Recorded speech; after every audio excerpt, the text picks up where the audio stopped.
Let's bring in right now Hugh Odom. He's a former attorney for AT&T and founder of... Here to further discuss the big concerns surrounding the 5G. One name most people know is that of Elon Musk. Mr. Musk owns a company called Starlink. And Starlink provides satellite phone services for customers around the world.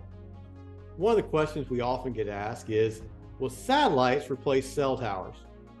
And the quick answer is, probably not anytime soon. But that doesn't keep companies looking to buy your cell tower lease from saying, technology is changing, and if you don't sell your lease right now, you'll be out in the cold when all those satellites replace cell towers, and your cell tower will be gone from your property. If you have questions regarding the true value of your cell tower lease, contact us today. Get more money, get a better lease, get vertical.